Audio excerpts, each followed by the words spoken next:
share it on my page here. But do you eat cheese sandwiches first of all? Not just cheese. Just like those cheese singles are pretty good, you know what I mean? Like Velveeta and Kraft makes them. They actually make the sandwich. No, like just the cheese slices. You seen them where you unwrap the plastic and Oh yeah, then yeah, yeah, yeah. So so you you just throw put those that. on a piece of bread, right? And then the killer thing to do is to add ketchup to it. What? Yeah. Yeah, you never had ketchup on a cheese sandwich?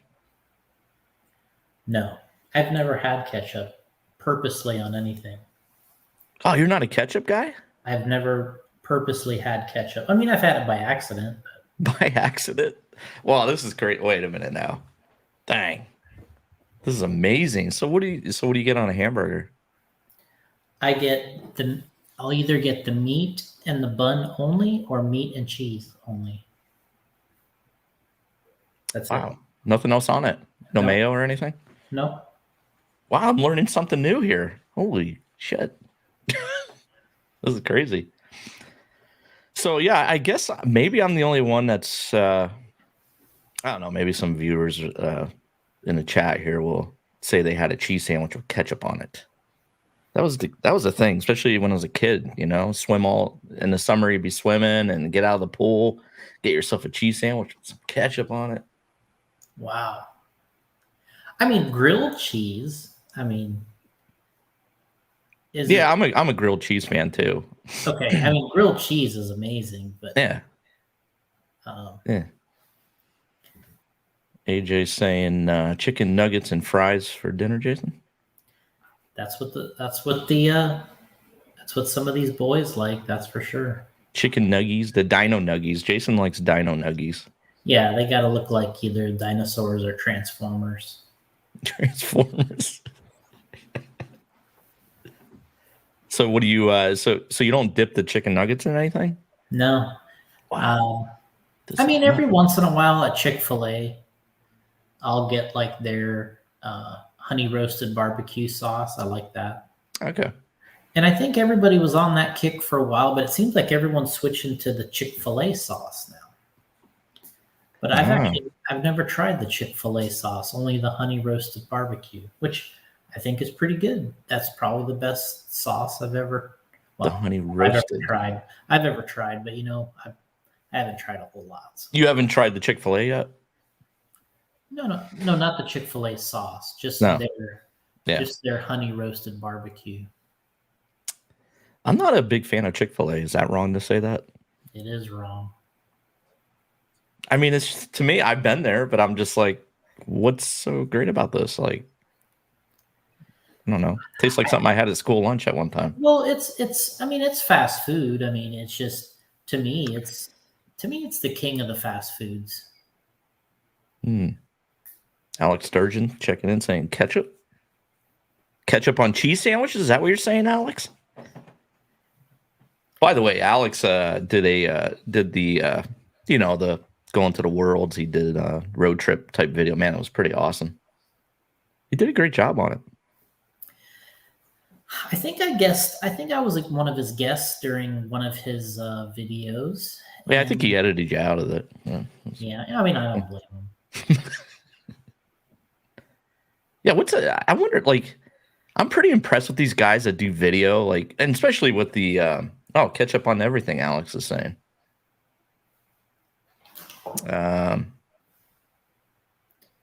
I'm pretty impressed with these guys that do video and able to edit and put it up there looking as good as it does.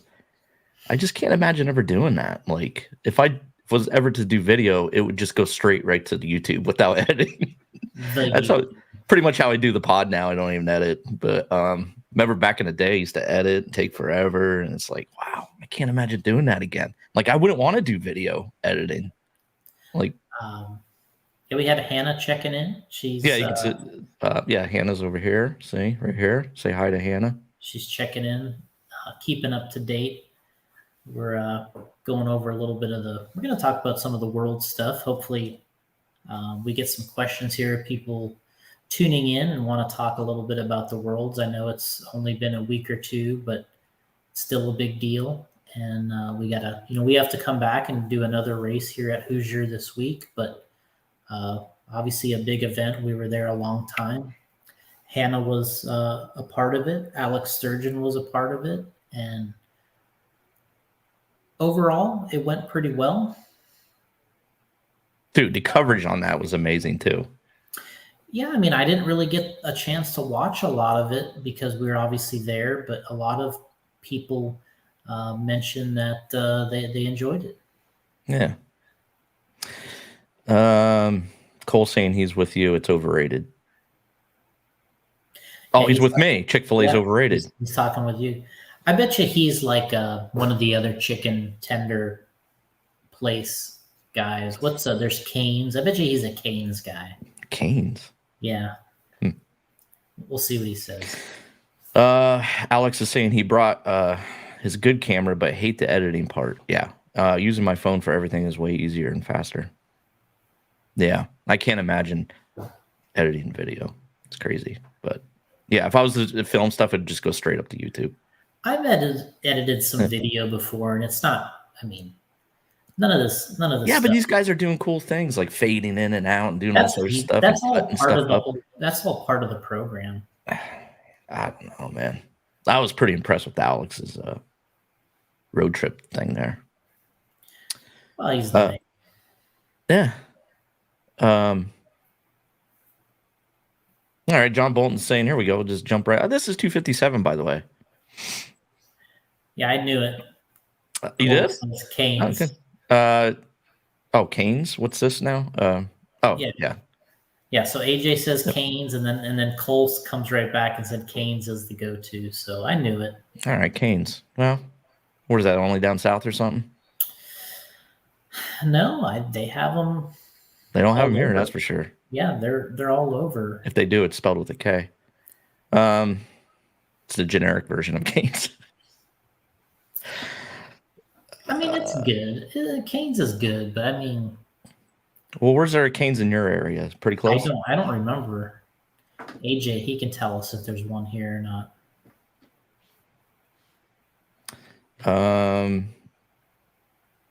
Joe's there saying they have Canes in Minnesota. Super dialed. Okay, I'm gonna have to check this out. I mean, I'll have to look on the web. There's certainly no Canes around me. Yeah. It's a Midwest thing, Alex is saying. Okay. Well, AJ's saying there is 2 in Florida, Clearwater, and Gainesville. All right. So Clearwater is not close to you. How about Gainesville? Gainesville is probably where AJ has been hitting it quite a bit when he's there for those drag races. He probably gets to go to Canes quite a bit. It's good, but I mean, I don't know.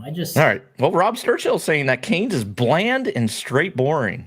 Well, there you go. Attack him in the chat, people. There's also PDQ, which I like PDQ. There's also, and what's that? Zaxby's. There's also Zaxby's. Zax. Oh, wow. There's a lot of different opinions in here. Jake saying Canes is gold. All right. There is, so Zaxby's. What's the other one that Fast Freddy told me it was a really good one? Is it Bojangles? Come on, man. Michael's saying Zaxby's is where it's at. So yeah, you can see we've had quite a few. Dude, Jake's saying Huey Magoo's. Man, that place sounds awesome. Huey Magoo's? I don't know about that one. I haven't seen that one. That's an awesome name. Look at AJ. He's actually in the Zaxby's drive-through line. Nah, for real. That can't be real. And Alex is saying he's not impressed with Zaxby's. So there you go. Wow, there's a lot of different opinions. Just beat up on Sturchill, though. Everybody beat up on Sturchill. I'm going to ask Fast Freddy what that chicken... Is it Chicken Little? Chicken Little? Chicken Little, I think, was a movie. Yeah.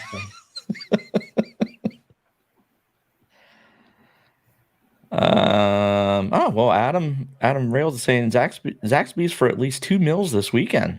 Damn, 2 meals. What happened? Oh, Adam he down did here. it 2 meals. Wow. Yeah, this weekend. So Saturday and Sunday he went. That's like me going to my local sub shop here. My favorite one, Bob's Subs. Okay. So Carrie's been away to Vermont, and I've been at Bob's Subs like basically every single day. So yeah, they already know. Like when I walk in, they just already get my Get your cheese sandwich yeah. coming. And I don't like to order ahead. Like I just kind of like walking in and like act like I don't act like I'm like looking at the board like I'm gonna get anything different than the number 4 that I've been getting since 1990s. And then I'll throw an occasional. I'll get wings for like a game or something like that. And their pizza's excellent too, actually. But number 4 sub, right? I've been getting since 90s. Wow. Yeah. So this week when Carrie left for Vermont, I said, look, I'm going to be in a little bit more. I'm going to be in more than I usually am. So and they got some new people behind a counter. So I said, don't judge me, but I'll probably be here like 3-4 nights in a row. That's just how it's going to go. But tonight I decided to go to the grocery store, and Jason knows I was like, man, I don't know what to get because I'm not very good at cooking, and it's very dangerous when I cook because I almost burned a house down twice. And so I have strict orders from Carrie not to cook, which I have been following. That's So good. I ended up with the cheese sandwich. So there we go. That's how we got on this topic. We'll get to the worlds here soon. You guys, Jason will give us the because someone up here said that Cav got screwed. Where's this at? John Bolton said something about Cav getting screwed in A1. Yeah. Well, I guess you could just jump right into that. Otherwise, we'll be all night here on food. And chicken finger places at that. Yeah. Right. Yeah.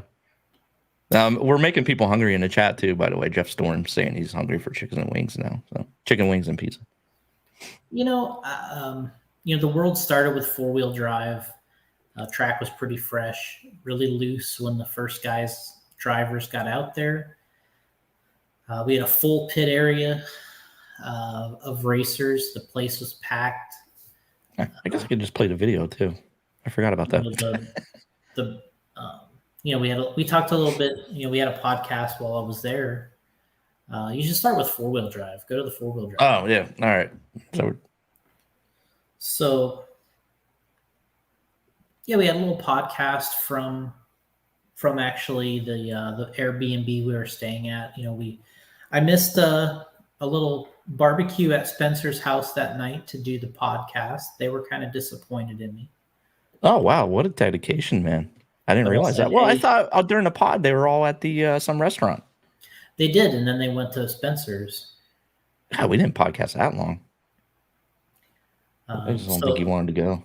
No, it was good though. I wanted to make sure we did and talked about the beginning of the race and kind of get some things in there. And as we talked about it, our pre-game show was that the 3 fastest drivers that I had seen there were Spencer Dakota and Brock Champlin.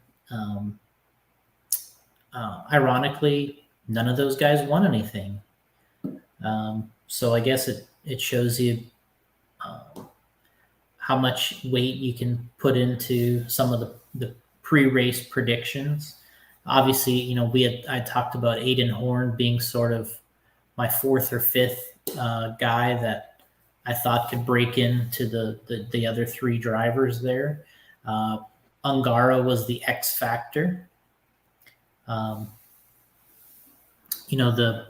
thought Ungara was an X factor because we'd never seen him drive there.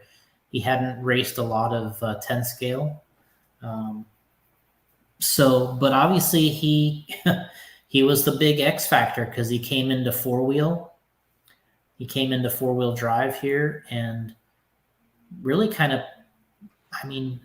of put it on the field. He TQ'd 3 straight rounds of qualifying and won the first and the 3rd A main to win his 3rd world championship. So the racer that we thought, that he's a 2-time world champion in 8 scale, and he came close racing Spencer in Slovakia. They had a pretty good race there for the win.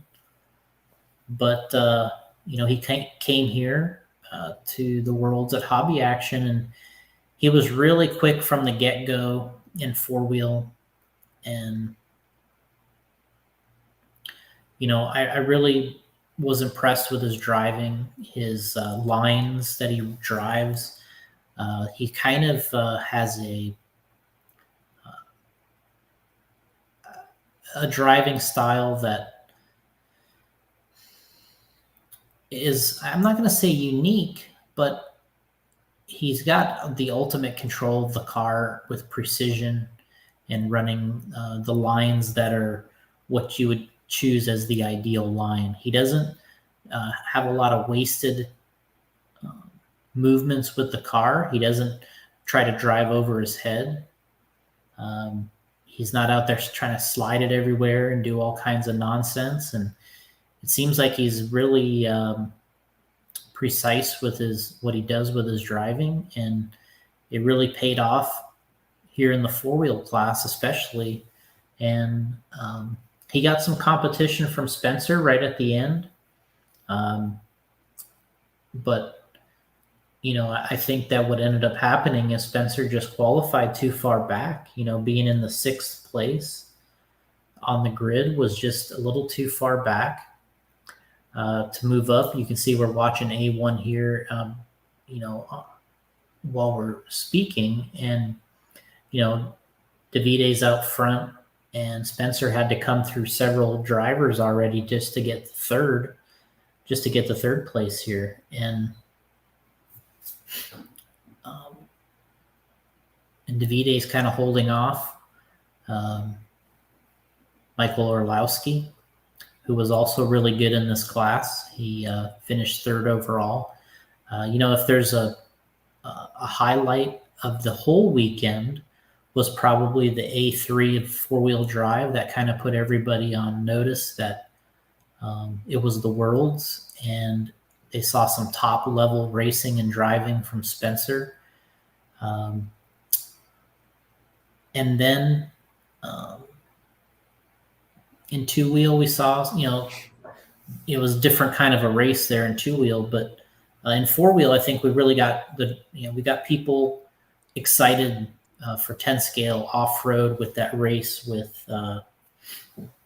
Spencer and Davide in A3. That was something to watch in person. It was great. I thought Spencer was going to win it personally. I was really kind of thinking that things were going to go his way eventually in that main, and maybe Davide'd make a little bit of a mistake and Spencer'd get by him there with a couple laps to go, is kind of what I was thinking was going to happen. But it didn't. Davide ran an amazing race. Didn't look like he was shook at all. Spencer was putting down sick lap times all the mains, but especially in A3 when it was all on the line. He turned the fastest lap of the event. And he wasn't shook. He didn't mess up. He didn't give it away, and he definitely deserved it. And now we got a driver out there who there's never been somebody that's been the 8 scale world champion and the 10 scale off-road world champion at the same time. Dang. So that's incredible. And to do it in a way that he did, where he had never practiced at this track before, he never attended any warm-ups, any test sessions. He basically finished building his car while he was there. He had a mechanic, Nuno, who came over from Portugal to help him be his 10 scale mechanic. Did a great job. They essentially put what the setup items that Spencer and the guys were utilizing already, but his car was different. And he had several drivers, I know Mayfield and others, asking Davide and his mechanic what was different, and they started making changes to actually replicate some of the things he was doing. And it wasn't necessarily that he did anything specific. It's just kind of how he built the car. He built a car like that, and it was working from the get-go. So we see another young driver there on the driver's stand that made his first World's A main right there. So, kind of queuing up the A2 here now, but I thought four-wheel was kind of the exciter of the event. Having that third A main that really was exciting. Yeah. I think kind of pumped everyone up and made it feel like the Worlds, and a lot of pressure and on Davide, and a lot of pressure on Spencer. And they both kind of delivered with a great A3. It's just, I thought Spencer was going to win it. I really did. I thought that there was going to be a little bobble. Somebody would make one and he would get the advantage, but you got to hand it to Davide. I mean, he just was on that line. He did not make any major bobble or mistake. And no matter what the other drivers threw at him, it was not enough.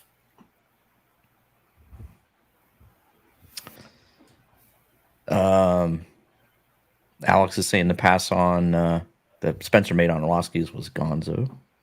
Yeah, that's in this main that you got the video playing in the background here. That happens here, and you can see that. I think if you have to boil this weekend down to just about anything, is that in this class there were certain times that was sort of some defining moments. And one of the defining moments of this class was essentially Spencer qualifying 6th and Davide TQing. That was the big factor. We had an issue in one of the last round of qualifying. I believe it was the last round of qualifying where the A sort of drivers was substantially slower than normal due to the track conditions, and that changed the grid dramatically. And I think you can see Spencer here getting into second, kind of getting into his rhythm. This is where kind of started getting the mojo flowing here. You can see how fast he catches up to Orlowski here, who honestly had a great four-wheel portion of the event, getting third overall. He was awesome too. But there's a little bobble there, little glance off the pipe. That's where your car got to be durable these days, because you can't glance off like that and break anymore. You got to be in it. So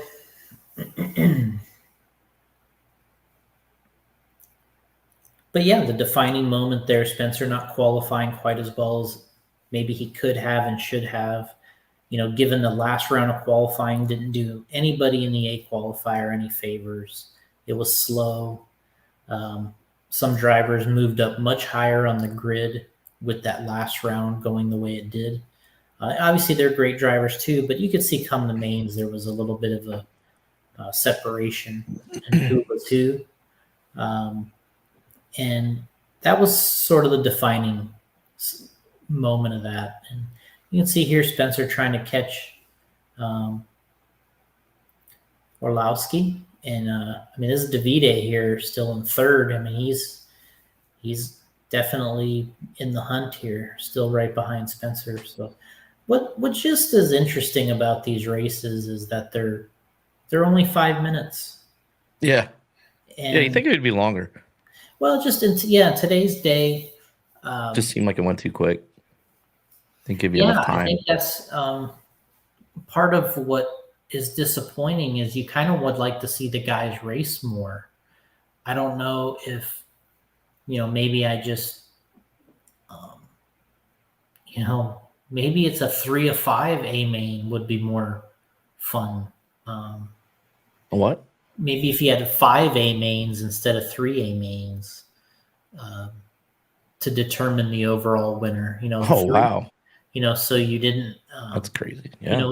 You technically have 5 qualifiers. Maybe they should have 5 A mains. There's going to be people out there that thinks that's a little crazy, but I wanted to see the top guys race against each other more, and just increase the time. and I think the issue about increased time is in this game, it's still hard to catch up, and Oh, so you're saying do best? Yeah, do. I The think five. you would be better off doing more events because you'd have, I think everyone loves the start of races, and Yeah, that's interesting. 5A mains. yeah, I don't know. Maybe I just kind of feel like it'd No, be I nice. think you're right. It'd be nice to just have the top guys race each other a little more, and if you win the first 3A mains, it's over. You sewed it up, but at least we got to see everybody race a little more together, and instead of having 15 minutes of racing. So would you keep it at 5 minutes then, even, or? I think so. Yeah, I'd keep it at 5 minutes. Just maybe have more main events, because I think it's what's really special about these mains is the build up before. There's so much tension in the air before these races start, and it's just a big stress for everybody. There's a lot of tension, so I could see. Ooh, Oh wow, yeah. Geez. wow, that was really nice right there. That really helped. I couldn't really see that from where I was at. I didn't know what happened right there. I was standing in one of the corners. I think that pipe stacked up. I was down there in that corner, but this triple pipe stacked up in that corner. It was hard to see what was going on there. So, and this is it right here. This is the battle. You can see Spencer gets into second here, and this is the battle for the overall. And this was the opportunity that both of them had. I mean, there's no higher pressure than this for both drivers. I mean, you got Davide out front. He knows he needs to win it to win the overall. You got Spencer in second. If he wins it, he knows he's going to win the overall. So this is it. And Davide made a mistake right there, tapped that pipe. If he would have spun around the other direction, Spencer would have got the lead there. So you can see how these little things kind of affect the overall. Yeah.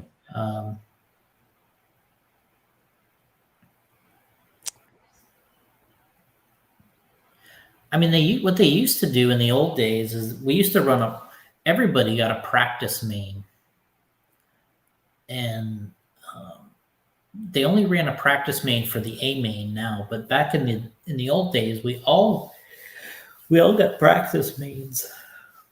Like an actual main, like a race? It was a 5-minute practice main.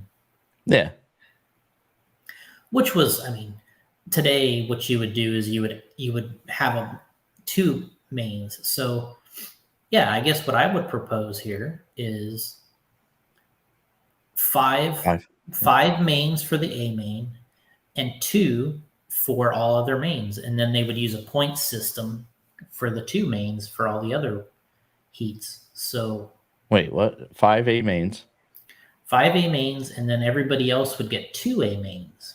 I'm sorry, 2 mains. So like you'd have 2 B mains, 2 C mains, 2 D mains, and in your points in that main would determine between the 2 mains would determine your overall. Man, I think I like that. So like it would kind of like 2 P mains. Yeah. Yeah, Kyle, they did run one additional qualifier. Well, that was the 5th round of qualifying happened on main day. And what happened in the 4-wheel was the track, they only did a 2-minute warm-up session in the morning, and the track was really slow for the A qualifier. And it essentially, all these guys that seeded into the fastest heat, they got the slow track, and it allowed other guys in the B, C, and D qualifiers to get really, really good runs in. So, yeah, I think I would have liked to see that go a little differently. I didn't like how that fifth round in four wheel. They should have did it like in two wheel. It was a lot more fair. That worked out a lot better because they had the same situation in two wheel, but they handled the time of it a little bit differently, and it made the track better. So that was a mistake on IFMAR's part, I think.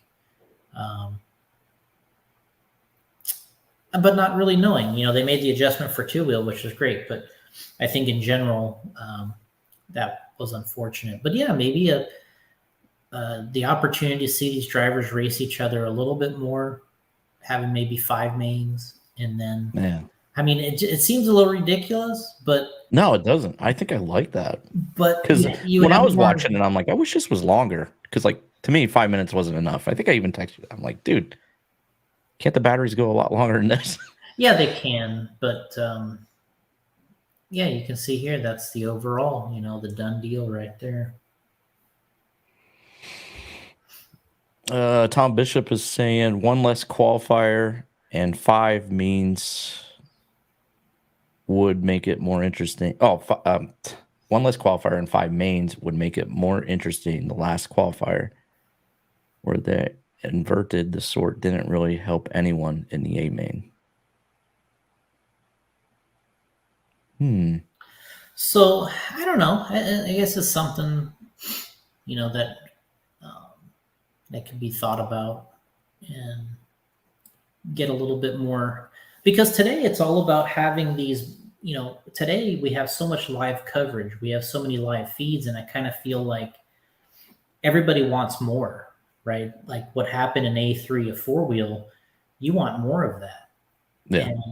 And sure, as a racer, you want to sew it up in the first 2 mains and it's over with and you want it. But today, maybe things should be a little different because we have so much coverage and ability to show all these things, and we have people watching all day.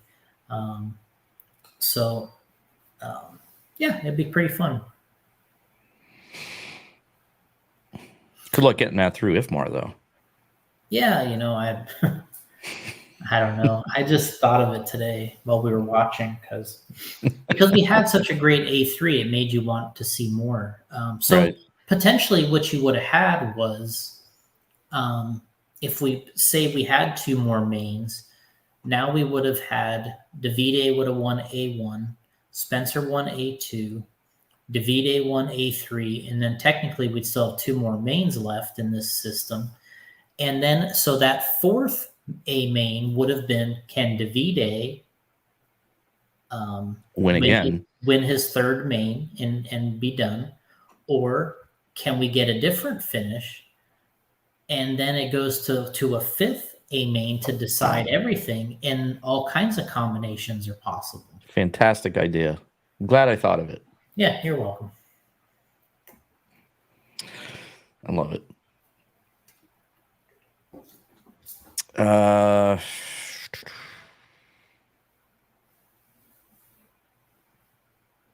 Steve is asking, what is the max length you could do with current battery technology?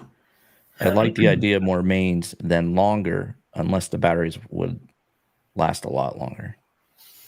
Yeah, I think, we've done a lot of this in experimenting at our J Concepts races. I mean, we've had our very first, I think our Clash race, or no, it was our first or second Clash. We had a 15-minute stadium truck A main and electric. Damn. We had one single 15-minute A main. I think JR Mitch won it in Coral Everybody Springs. dumped at 10. I think JR Mitch won it in Coral Springs when we ran it. I believe he won it. Wow. But what I think ended up happening in a longer main is if you get a good start, it's easy to fall back really quickly in 10 scale. So I think that was what we kind of experienced there is the excitement kind of got drawn out for that 15 minutes, and it in the end I think it would have just been better to have multiple mains. Like I think that being able to reset the grid, I think one of the most exciting parts about racing is the start. And when you start to run these races out very long, you kind of lose that the cars being close to each other. And like when we run these 60-minute nitro mains and stuff like that, you know, you get you're lapping people. I mean, Yeah. you're lapping the best drivers in the world. You have your top 12 or 14, whatever we ran at the Worlds, and I mean, guys are getting lapped like 5 times. So it's like, That's why we were like, what, 45 minutes, sweet spot? Or I 30, yeah, I think you I even think in said. Nitro 45 minutes is the right number, but um, yeah. So we ran a 15-minute main. I mean, this was in 2008. In 2008, we ran a 15-minute main in Stadium Truck, and buggies could go even longer. So you could probably do at least a 15-minute main in buggy, one single main. And we used to do 10-minute mains all the time. On our J Concept series, we do our mains like uh, our longer mains on that series are like 7 minutes, because the more entries you have, you can't have like a bunch of races that are 10 and 15 minutes long, right? Because you can't finish in a day. Uh, that's that's why the electric races and other races are still tailored down to 5 or 6 minutes in length, because if everybody got 10 minutes out there, you could never finish. So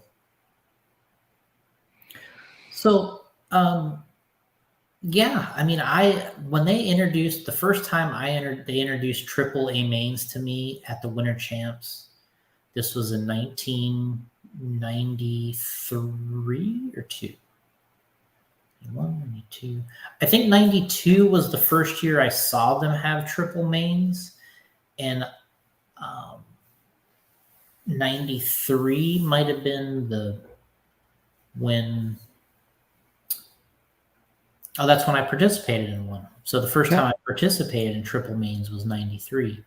I believe the first time I saw it was 92 in person, and I just thought it was the greatest. I thought triple mains was like the greatest thing.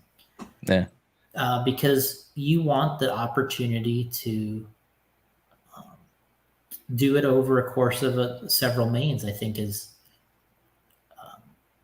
is just a better, to me. It's a great format. So, and I think IFMAR was the one that came up with the AAA main format. Oh, That was part of their system, because I think they didn't want to decide a world champion based off of one main, right? right. Especially in the old days, they didn't want to run one 4-minute main and that was your world champion, because you just take everybody out. Um, so, yeah, maybe that's a good step, trying something like that. That's fantastic. It's, Rory can do it. they always talk about doing things differently or trying things. And, maybe the thing to do would to do double mains for all the other mains and have 5A mains for the championship. Wow. I like the double mains too. I think what gets lost in a lot of these things, and the more the years that goes by, is we highlight the winner, second and third quite a bit, but the guys that get fourth, fifth, sixth, seventh, eighth, ninth, and 10th don't really get a lot of coverage.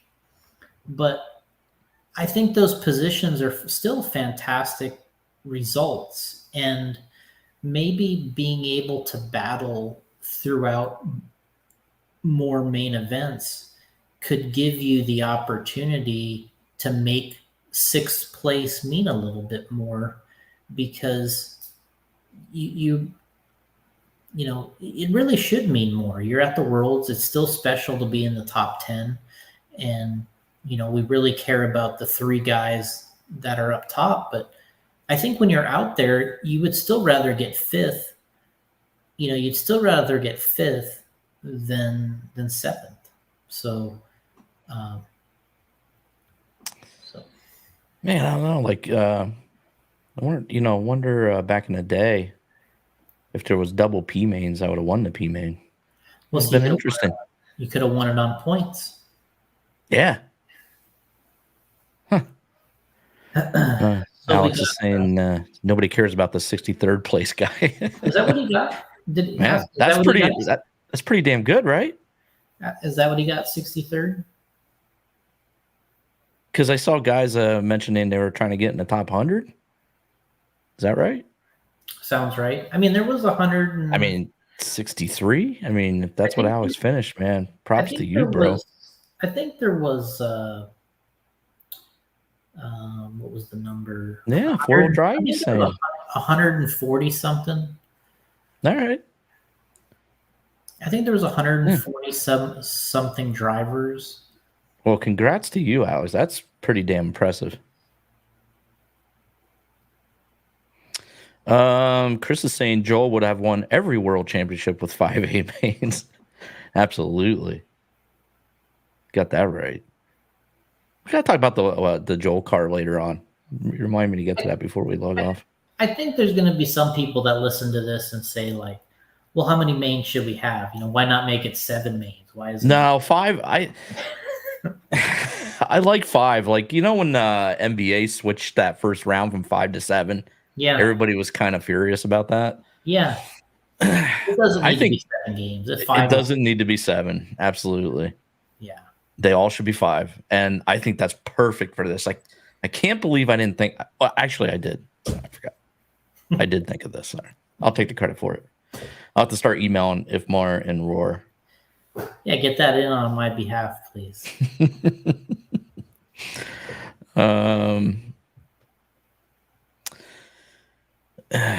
Somebody was mentioning up here, you were talking about runtime and mains and stuff. Chris is saying more mains would also give the time to nail the setup.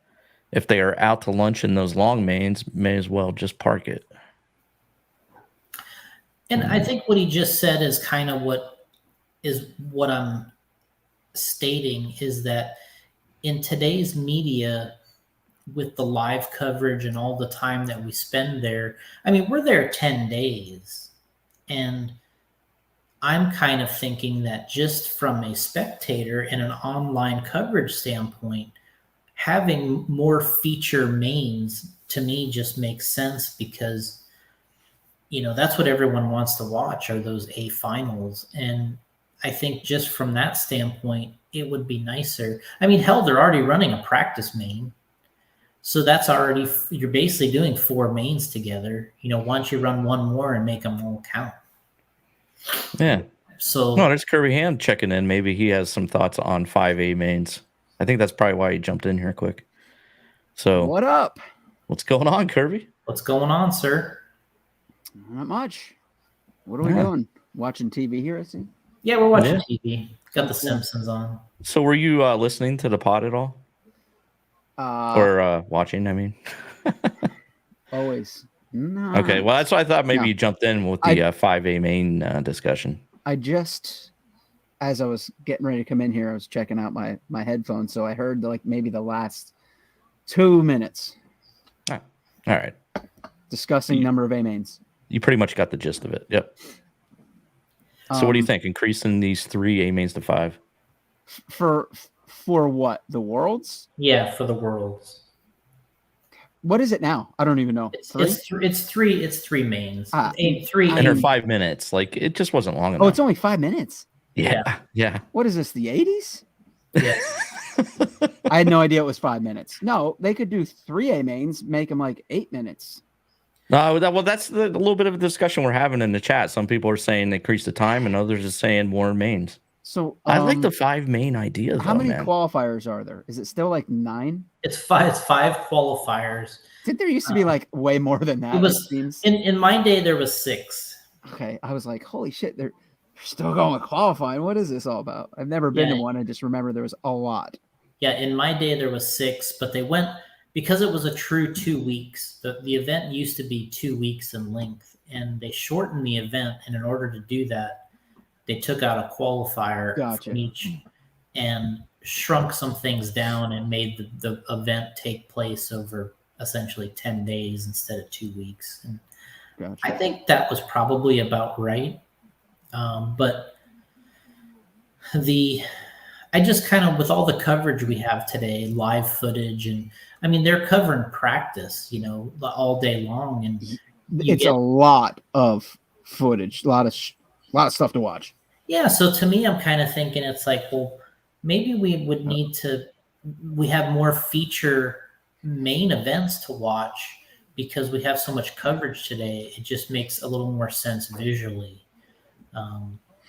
There's going to be the diehards that are like, well, how many mains do you need to win it? It's like, but I think it's really more about an entertainment factor than it is just about what gets the job done. I mean, sure, you can get the job done with one main if you want to.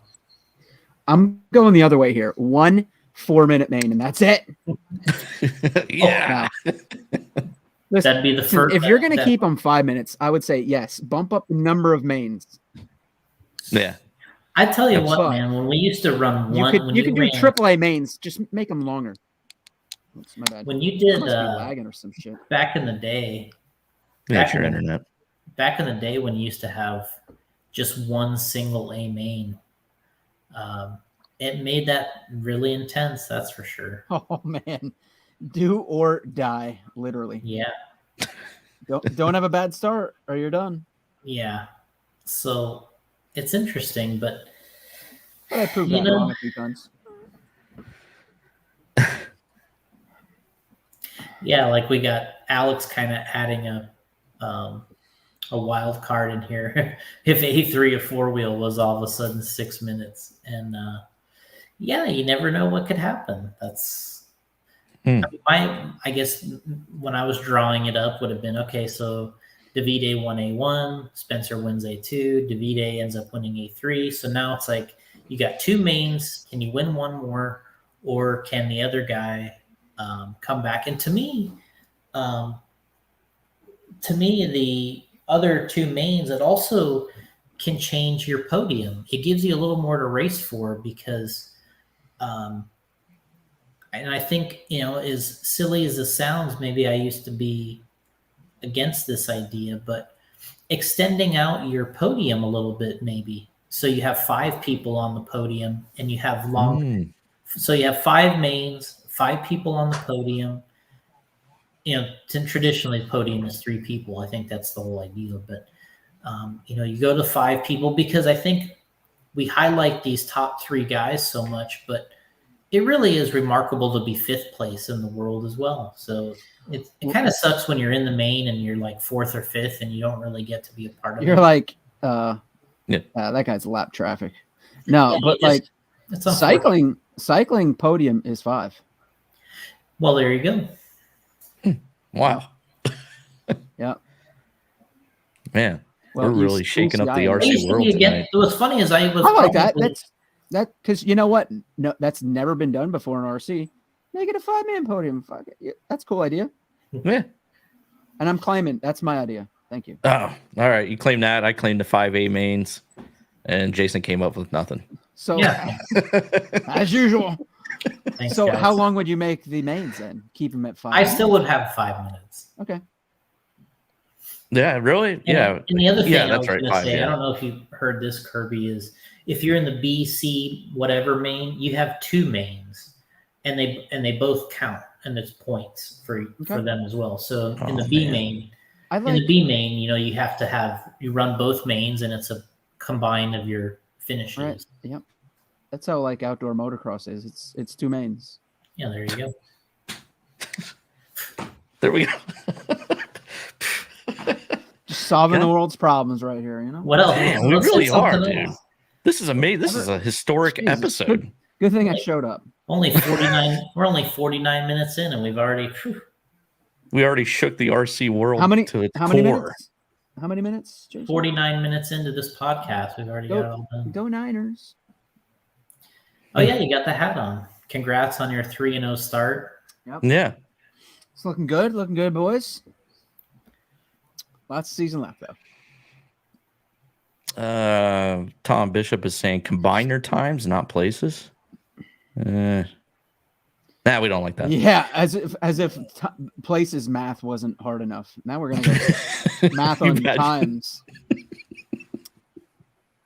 I mean, yeah, Roar can't even like what was the issue with that Roar Nationals where they put in the wrong point system for the mains. Like, yeah, let's not shake it up too much now. Yeah. So, so that was 4-wheel. Let's move into 2-wheel. They put it in, they what's up? Okay, well, I mean, just real quick, Kyle's saying if you do 2 mains, you would have to go back to the 2-week schedule. Would you? It depends because they do allow a lot of time in this for. There are warm-up sessions in the morning where they run like a round of practice essentially. I think there is time to do it if you did it. If you did it well, I think there would be times to do it. The first practice day, they have 4 open practices. Then there is 2 control practices. So you have 6 rounds. It happens on the very first practice day. Then the first qualifying day, the first round is just to determine your starting order for your actual qualifier. So there's a round there that you could play with a little bit. There is a bunch of time in there.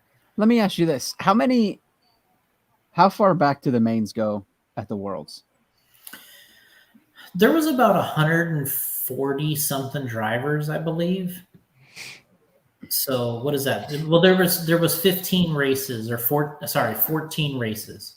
Back to the P main. So they had 14 races. So we have to know our alphabet there. A, B, C, D, E. A, B. G, H, I, J, K, L, M, N, O. Yeah, so, if I'm correct. there's another thing if you're trying to solve the problem with time and maybe cut it back to 100 drivers. So N main, right? Like, is it N? See, I messed up. I flunked math. I don't want to be that. Race 14, that would be the N main, right? I flunked math. Took it in summer school. Flunked math. I'm with you. I think what Kirby's saying is probably correct.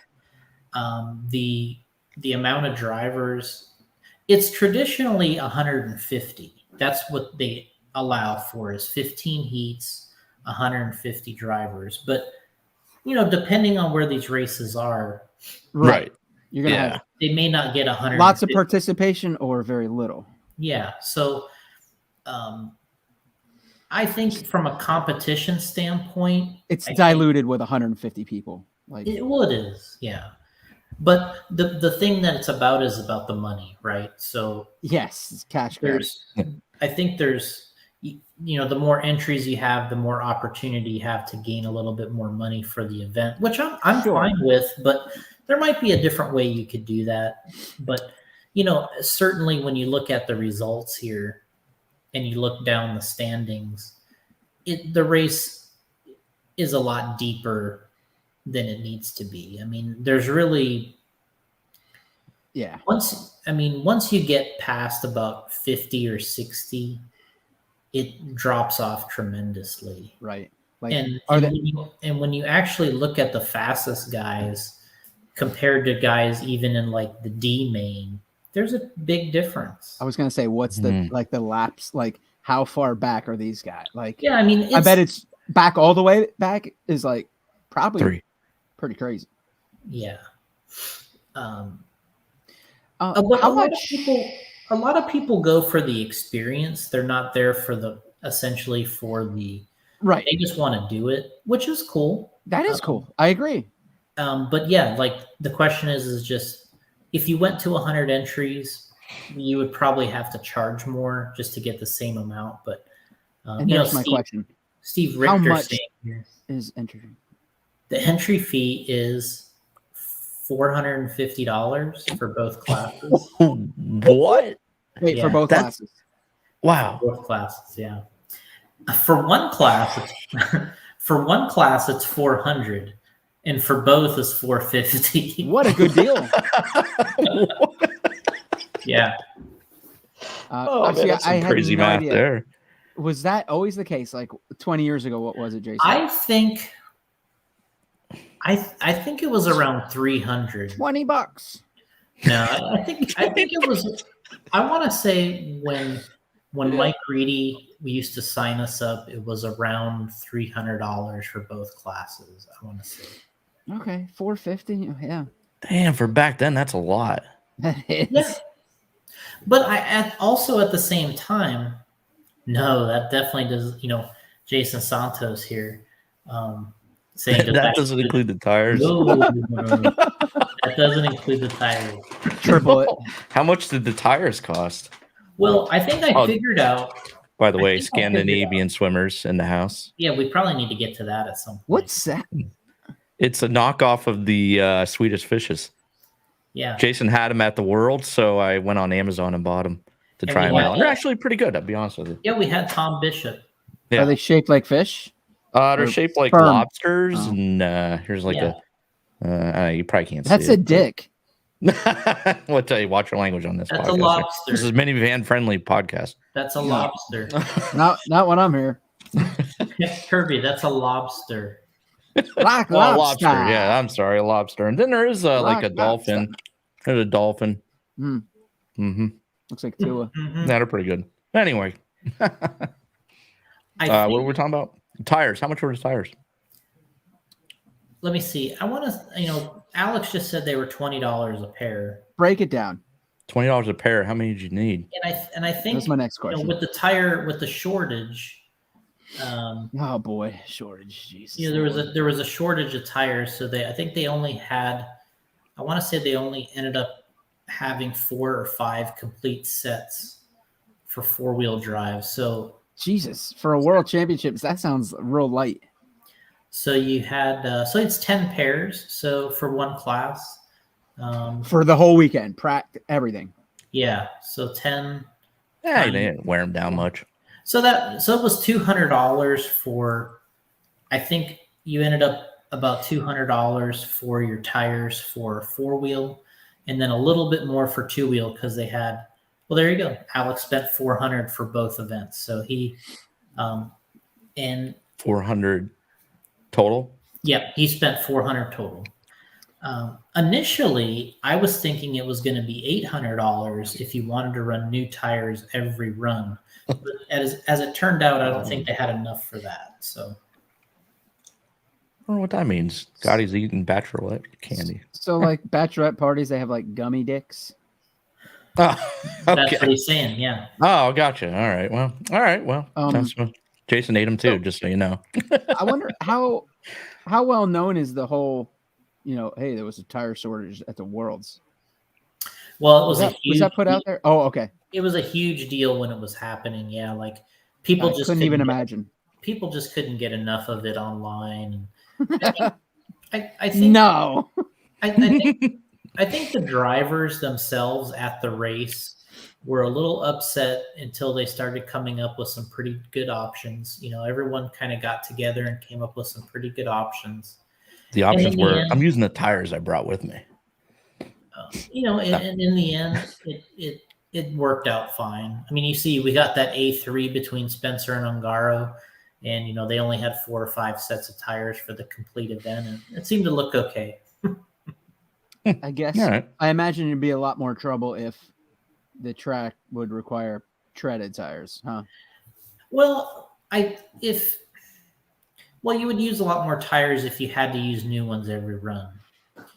Had there been enough to use new ones every run, it's possible that they would have went that route. I was predicting initially that it would be new tires every run, so it would be about an $800 tire build, but kind of doing what they did, kind of cut it in half essentially. You know what race actually worn out tires were the ticket was the 96 Nats. Boom. Oh, that's what I'm here for. 96 Nats.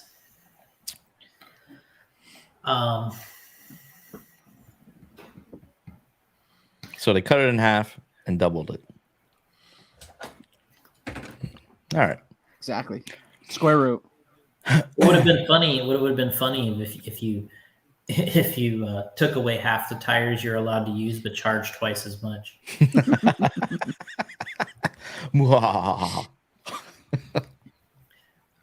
Epic.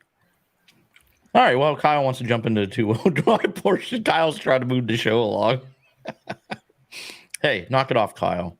I mean, we already created a whole new IFMAR program. I mean, what else? Absolutely. I mean, this is seriously groundbreaking. So this is like Tony Khan coming up before AEW starts and says he has a groundbreaking announcement. There you go. On the podcast tonight. It's going to shake the very core of IFMAR and Roar. With that weird face. Yeah. I was reading from a, yeah. Yeah, really badly. Yeah. Whatever. But yeah. Yeah, I think this is a pretty historic episode, to be honest with you. I don't know what you guys think. Yeah, IFMAR just got to watch this, listen to this podcast, and somebody shoot. Yeah, I mean, and if it happens, imagine if this happens, guys. Thank you very much. Thank you. R.I.P. I think it needs. Yeah, there you go. That's yeah. Nah. So 2-wheel, there was a track change. Yeah, they changed the track. Did they go to a different track? Yeah, exactly. Well, they took out a pipe. Another great idea. Go to a different track for the 2-wheel drive portion. 2-wheel drives on the East Coast. Let's go. Yeah, those guys would go too. They changed the track here. They basically moved some pipes around and added a double jump, and it really was a whole nother layout in a way. So it was actually really great thinking. Wow. It was great thinking on their part to make the track so that it was adjustable like this. And it really proved to be a great 2-wheel drive track layout. I think in some respects, I actually kind of liked maybe part of this 2-wheel drive track a little bit better, but I wasn't driving. The only part I didn't like was there's this double right here and that single right before that tabletop. Man, that killed everybody. Really? Would they go over or on top? I guess. Well, what was happening is since you're now on 2-wheel drive with controlled tires and no tire sauce, lack of grip. Yeah, you just didn't have the grip. So you could see like right on the first lap, Dakota got into second and he basically jumped into the driver's stand because he got loose. And it's a fast line. And Mayfield's in the fourth right here in this main. Tater's got a nice lead. And Mayfield's looking good. He's right here behind Cav, just kind of measuring up, has an opportunity for second. He just jumps into the green part, goes the complete opposite direction of that. Dakota jumped towards the driver's stand and Mayfield jumps right to the inside. turn right. Yeah. And there wasn't really a lot of grip there. And so you do that double, that single, and you drop in there and you have to jump up on top of that tabletop. So what was weird is there's times where the cars look edgy, like had a ton of traction, like at the end of the straightaway. And then you get to some sections and you would just like get sideways and you just jump in the wrong direction. Like Tater almost did it right there. Right there, yeah. And so you can still see here we got Cav in third, Mayfield in fourth. And let's see if we can see where Mayfield jumps essentially right into the turn marshal. So was 4-wheel jumping over the tabletop? Well, you came into that section different. Okay. But they still jumped on top of it. Oh, got it. All right, so there's Ryan. He's still in fourth. Got a good race going. Tater's, kind of pulling a lead out. You got Aiden in second, Schumacher. and you got Cav. Cav in third. Yep, Cav in third. Mayfield in fourth. So you can see Tater. He's crossing it up going through there, and just manhandling that car through there and doing a good job. I mean, I don't. Yeah, we'll get into that in a bit. Let's see if we can see where. So here's Ryan all over Cavallari. He stops right here. Boom, jumps right into the grass. Boom. Oh yeah. And then it's like now you're just part of the fray now, and he gets eaten up. So, yeah, I mean, the biggest surprise of this event is the guy that's leading is a Tater right here out front. He TQ'd, and I think that There goes another guy.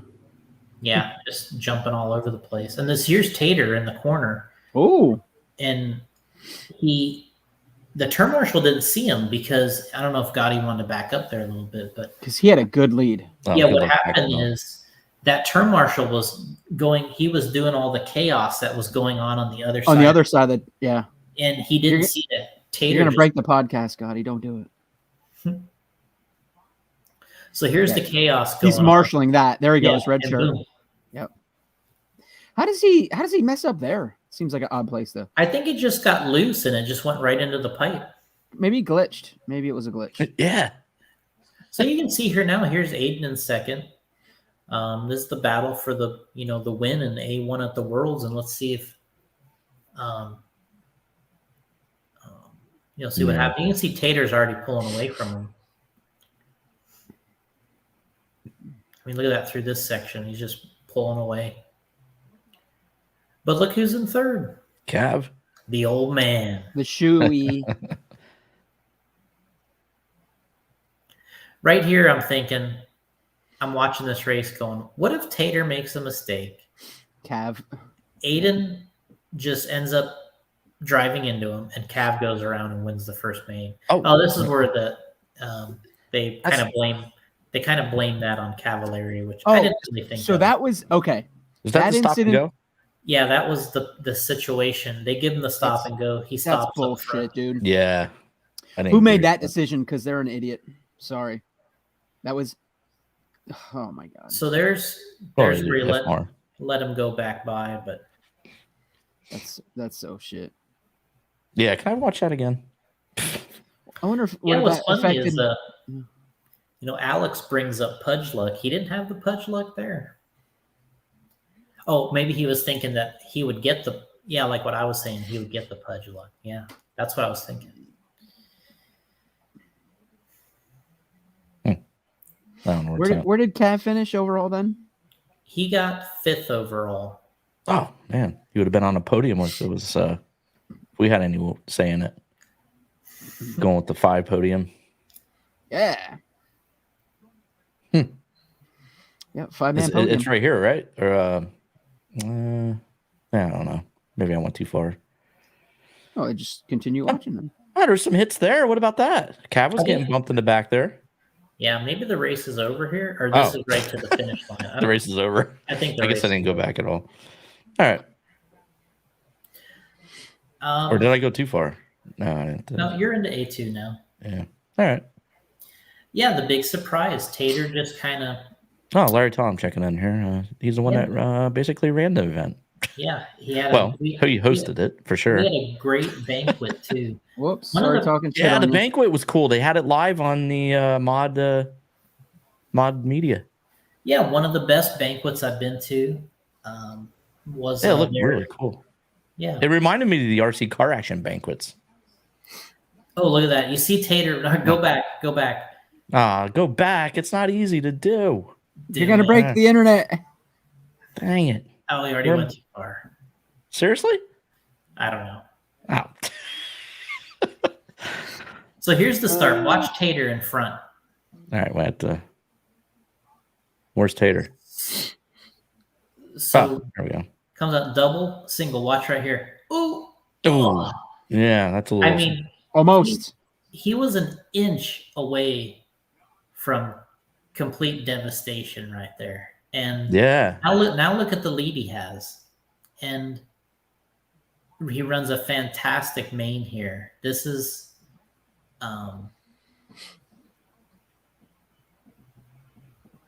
this is the closest thing you're going to get to a Cinderella story, because I don't think Tater's ever beat. I was talking to people about this. Chris Bang, 96 Nats. I thought that, and Tater is extremely fast.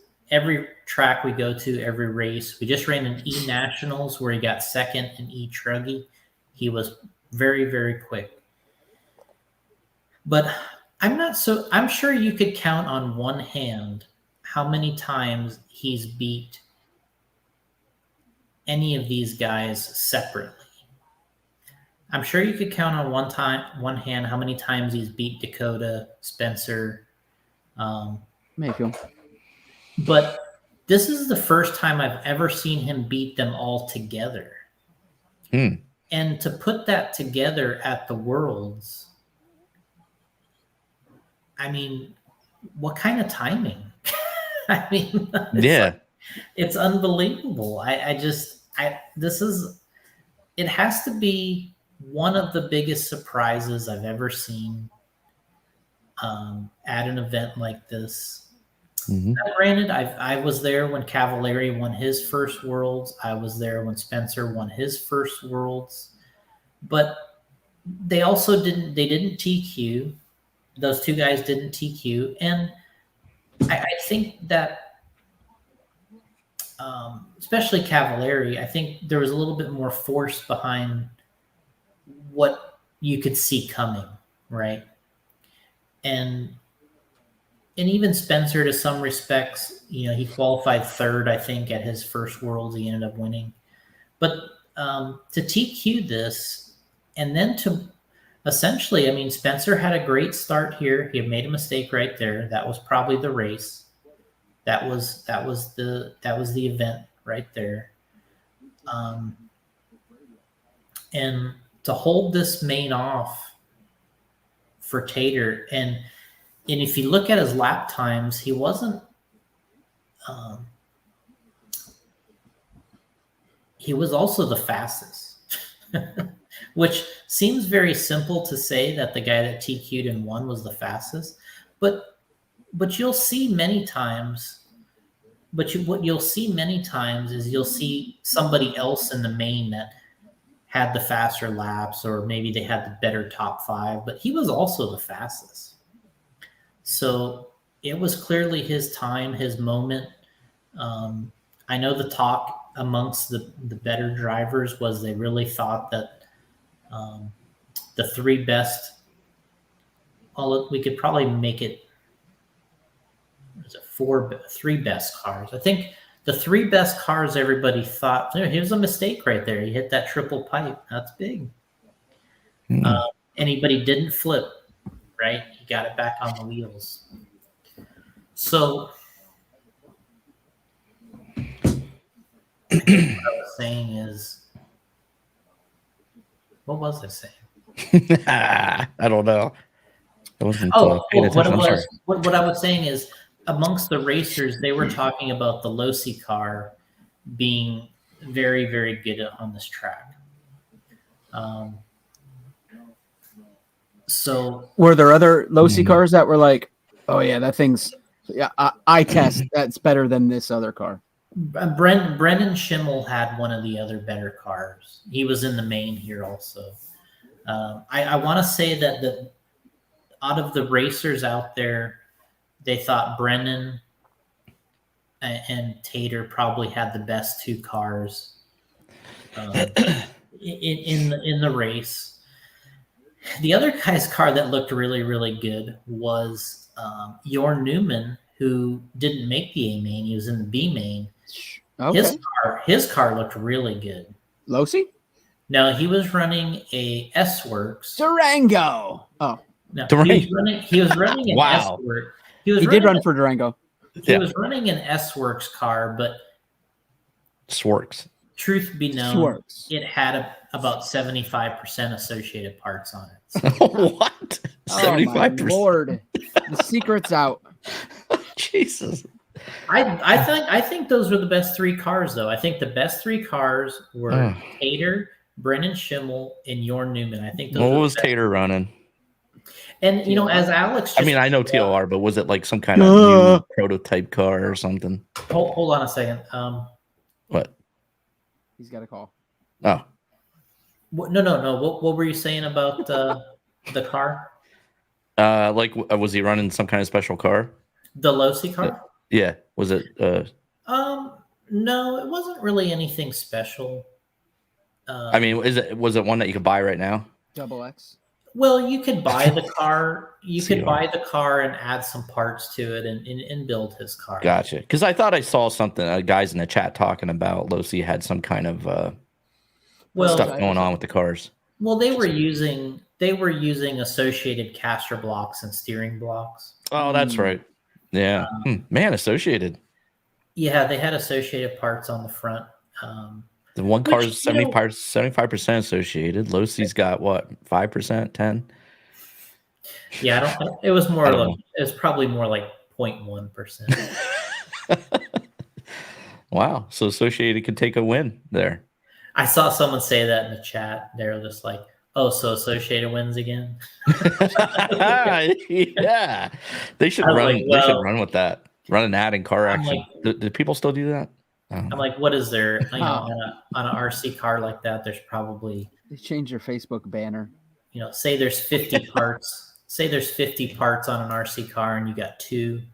Right. So it counts, right? I mean, we're doing it. We're counting bodies and turnbuckles, and I mean, ball we basically, cups. Yeah, ball cups. We destroyed the world. If you look back on it. Now, Jason, let me pick your brain. What? Now, I don't know if you know in this specific instance, like what'd you say? Caster blocks and steering arm? Caster blocks and steering blocks. Okay. What would make that the AE on that TLR car? What would make that better, improve that car? Like, well, I think it's a couple things. Several years ago, because they haven't been able to update this platform in quite some time. I've been working on the bike. You have been working on the bike. I know World's year, by the way. So let's not get started on that bike. All right, go ahead. All right. Hey, Jason loves this, man. What I think is they know that most of the drivers now want to run the same wheels all the way front and back that are interchangeable between the different chassis manufacturers. Gotcha. So a couple of years ago, the Losi drivers kind of figured out a front end modification they could do that was pretty simple. It required all Losi parts to do it, and they could use associated wheels front and rear. So now, essentially, they have the same wheels all the way around as every other car. Because that was the issue with the TLR car for a while is the wheels weren't the same as the other cars. Well, with this small changes in the front end that they learned with their own parts, they could use the associated front wheels. Well, I think at a lot of races, the situation is there's not a lot of the width of the overall width of the car being checked all that often, and it's not super scrutinized. Well, I think when you get into the worlds here and you have to get your car to fit into the box, you got to be a little more spot on. You got to be a little more spot on with the front end width or the overall width of the whole thing. So I think that they found some things that they liked about the associated caster block and steering block assembly, and it probably gave them also a little more flexibility in the width of the front end of the car. So if they wanted to make it wider or narrower, they could probably make some more simple changes to do that. And they got it to fit with their front A-arm. So I think what it is essentially they haven't been able to make the updates to their own car in a timely manner because of the other projects they had going on. So they kind of had to put together a front end that got them the adjustability that they wanted and the performance that they wanted, and they used those associated parts to do it. And I think it worked out. I think all, in the end, it probably would have been better. Well, it definitely would have been better for them to have their own parts and then a car available with all those parts very soon to be able to sell, because the bummer of the whole thing is they just had their biggest win in 20 years. That's crazy. They just had their biggest win in 20 years, and you don't really have necessarily a car to sell. Yeah, like, we're not gonna. Yeah, like we talked about, you can buy the car that they have now, and you can do a couple of the mods and put, the hot parts that everybody likes to use on it, and you can get Tater's car or Dakota's car, but ultimately everybody wants that new kit. Every update, the little put it in a box. Let me buy it. the little things they've all learned over the course of the last years. TLR's like, let me show you this bike. Yeah, I think they're in a position where, they got the biggest win they've had in 20 years, but they really don't have anything to go with it. They need something to sell with it. And, by the time they get a new car out, people are going to forget about this race. Yeah, it's going to be too late. And no, granted, I don't know. Didn't they do that back in the day? You guys showed up with prototype cars, and then 6 months later, the car came out? Or never even come out with it. Well, Associated never even sold their car. Yeah. Now you just 3D print them. 3D print. Associated used to make a new car just for the race and never sell it. Damn, those guys, man. New That's body not parts. right. Jason, were all the TLR guys, like all the fast TLR guys, running that setup? I don't think so. Oh, okay. And I'm not even 100% sure. I think I'm not even 100% sure if Brennan Schimmel ran that front end. I know that what's her name? I know Tater and Dakota ran the front end parts, and they all had two cars. They had the car that was in their pit, that hung out in their pit, and then they had their race car underneath the table. But I think sleight of hand. I think Brennan Schimmel's car could have been Losi front end, caster block, steering block. I don't know. I heard that from somebody. Now, is it true that Associated was running TLR caster blocks and steering front? No.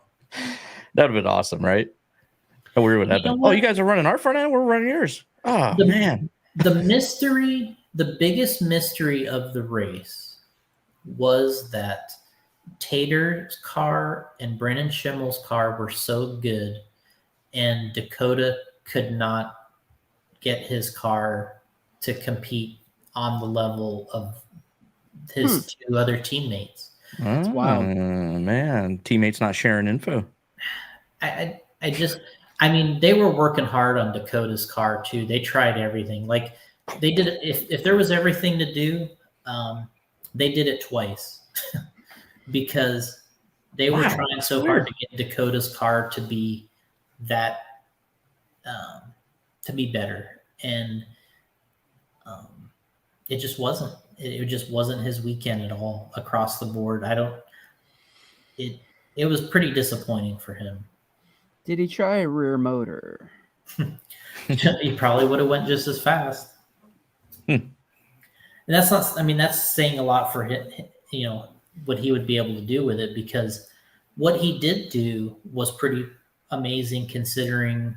Because he was in the running, I think, to TQ the whole thing, even going into the last round. So without that, like top elite handling car. What's that now? Without that top elite handling car. Yeah, exactly. Like he didn't like the way his stuff was working. Most people watching didn't like the way it was working, but he still had a shot, I think, to TQ at the end. So, just wheel it, I guess. Yeah. You know, it's really unfortunate for Dakota because I would say in the last 2 years, well, nobody's won more 10 scale races in the last 2 years. Super hot. Yep. I mean, he's probably won 90% of the races in 10 scale, and to come to this race and just not have a big moment is just really there's just not a lot of justice, right? Like, a bummer, big bummer. Yeah. Yeah, it's like, to me, like you kind of want to see people that that have had a great last couple of years, that feel at the top of their game, and then you want to get them to an event like this and have them be able to perform at that level and show people what you're capable of on this world level, and it just didn't happen. I think one of the funniest parts was, and you know what? And to be honest, now granted, Mayfield got a lot of seconds and thirds at the World before he won. He did a lot of great things. But I remember talking to guys like Jürgen Lautenbach. And brave. And they just thought, like, because he only saw Mayfield race at the World, right? And he would always be like, yeah, he's okay. You know what I mean? Like, because and I would spend all these years traveling around seeing this guy winning on every track, every condition, different cars, different scales. And I'd be like, look, I've seen this guy run a lot, and you don't get to see it all, and when the year Stephen Hartson won the Worlds, Chico, I remember thinking that we ran our whole J Concept series that year, and Ryan, he just destroyed Stephen Hartson at every race we went to. He'd TQ 2 out of 3 rounds, 3 out of 3 rounds. He'd win 2 out of 3 mains. Like, he never lost all year to Stephen Hartson. And then the Worlds comes around, Stephen ends up winning. And I remember Jürgen just thinking, like, WTF. Yeah, Jürgen's just kind of like, Mayfield's nothing special, and Stephen Hartson, this guy's the man, And I'm like, look, I see these guys race all year, all the time. It's disappointing to me that you haven't seen it, the way I've seen it. And that's kind of how I feel about Dakota right here, is I feel like I'm the one watching all these races along with others, that you see Dakota winning 90% of the races in 10 scale or whatever the number is. And you come to here and you don't see it. And then you see Tater with this essentially Dakota-like race. This is what Tater did. This is a Dakota-like performance. And you see it from him instead of Dakota. And, it'd be like the Jürgen thing, like, yeah, I saw Dakota. Yeah, he's not that good. Right. You're like, no, wait. You only saw him at this one race. You didn't see him for the 2 years that I saw him. And so, yeah, that's what's kind of disappointing, is you want to see everybody see the person run at the level that that they can do. And what Tater did here, this is what Dakota can do. Right here, you look in this main, he's gone. That's what you see with Dakota on many occasions. And so to kind of make this even funnier, at the banquet, this is after the banquet, we were in the bar and Dakota comes in there, and Mayfield's in there, and of course everyone had 1 or 2 drinks, right? And Mayfield tells Dakota, "Hey, finally, somebody that's actually living my nightmare." Yeah. He's like, well, he goes, I had to watch Spencer win the Worlds before me, and now you had to watch Tater win the Worlds before you. So, shit. So yeah, and that's what happened is, Spencer was Ryan's um, protege, and he had to watch him win the worlds in Japan. And of course, Mayfield had won everything and anything before that, doing other events, and Spencer had never had that kind of success. And now, but it came 2 years later. Mayfield finally won. He won the 2 classes there in China at the World. So, you know what? For Dakota's sake, I'm hoping that come the Worlds in Australia in 2 years, then he'll get that Mayfield experience back the other direction and be able to win, kind of break through and win there. All right. The other big news at the Worlds was the Mugen car. And Tim wants to know your thoughts on that car, Jason. This could be a whole podcast in itself, but let's give us a brief what your thoughts are. I was kind of disappointed. Oh, really? Yeah, not in the performance or anything. I guess I had in my mind when I heard that Shinosky, who I've known forever, I heard that he was going to be running a Mugen 2-wheel at the Worlds. I was thinking, I was like, wow. I'm like, I can't wait to see this Mugen 2-wheel, and I'm thinking they're 8 scale. I'm thinking the look of their parts. You're thinking it's going to have a nitro engine. The finish of the way it looked. And then I saw the car online, and I'm like, the whole front end just looks like a Losi car. Mm. And I think they made some updates in some different styling cues in the rear end, kind of incorporated some of the latest transmission tricks. But ultimately, I'm happy that they're in the business. I love the Mugen 8 scale stuff. It's probably my favorite. Well, it is my favorite platform for 8 scale. I think the car is rock solid. It's going to be a headline on Live RC tomorrow. It has a great reputation, but I just saw the 2-wheel and I'm just like, ugh. It's like, damn, not what I was expecting. No, it wasn't. Like I don't know what I was envisioning exactly, but it wasn't that. Not like a cookie cutter car. Like, I don't know that it's exactly like a cookie cutter car. Did it have graphite stamped on the arms too? No. Oh man, that would have been great. We should, yeah, you got to do that again, guys. Just make decals that just silver graphite decals. Yes. I don't know what I was expecting. I had a vision of, but that wasn't it. But that wasn't it. When I saw it, I was just like, this doesn't look like a Mugen car to me at all. Like, oh man, what did he say when you said that? No, I don't know. Mr. Mugen. What did Mr. Mugen say? Yeah, what did Mr. Mugen say when you said that? Well, honestly, everybody says the same thing, and I didn't talk to anybody having to do with Mugen about it. I mean, Adam Drake was there repping the whole time with Shinosky. He just kind of did the media part of it. And you know what? The car will sell, and they're going to have a 4-wheel from what I understand. So they'll be completely into the 10 scale market, which is great. Couldn't they just put 10 scale tires on their 8 scale car and call it a day? But that's what me and Gotti would do. I think that's what you got to do. The part that's really unfortunate is if they get this car out soon, Mugen, they could capitalize on the success of Losi's world win by having an updated version of kind of their own car first. Oh my God. Really?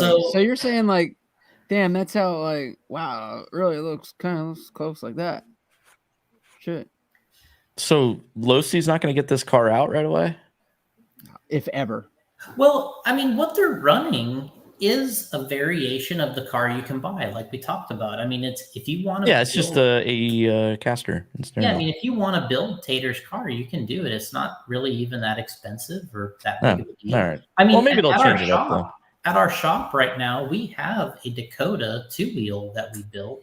Actually, Jake Thayer built it for us, it looks amazing. We just built a display car that looks exactly like Dakota's, and I think if we did the front caster block steering block trick, I think we would have a good percentage of the car built.